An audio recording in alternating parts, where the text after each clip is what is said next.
Sunita Williams की प्रेरणादायक कहानी।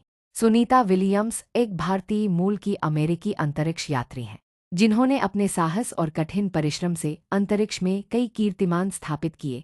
उनका जन्म 19 सितंबर 1965 को अमेरिका के ओहायो राज्य में हुआ था। उनके पिता दीपक पंड्या भारतीय मूल के थे, जबकि उनकी मां स्लोवेनियाई मूल की थी। बचपन और शिक्षा। सुनीता को बचपन से ही विज्ञान और उड़ान भरने में रुचि थी। उन्होंने Massachusetts institute of technology (MIT) से इंजीनियरिंग में स्नातक किया और बाद में अमेरिकी नौसेना में शामिल हो गईं। वहां उन्होंने एक पायलट के रूप में प्रशिक्षण लिया और कई महत्वपूर्ण मिशनों में हिस्सा लिया। अंतरिक्ष की ओर कदम।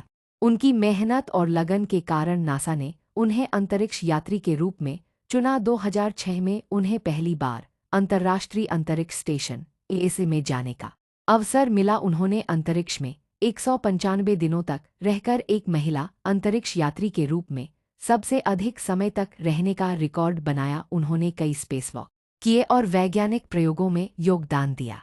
दूसरी उड़ान और प्रेरणा।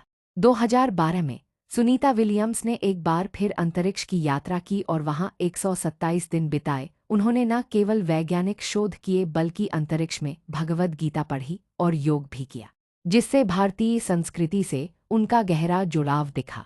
प्रेरणा और सीख है। सुनीता विलियम्स की कहानी हमें यह सिखाती है कि मेहनत, धैर्य और समर्पण से कोई भी अपने सपनों को साकार कर सकता है। भारतीय मूल की होते हुए भी उन्होंने अमेरिका में रहकर दुनिया के लिए मिसाल कायम की। उनकी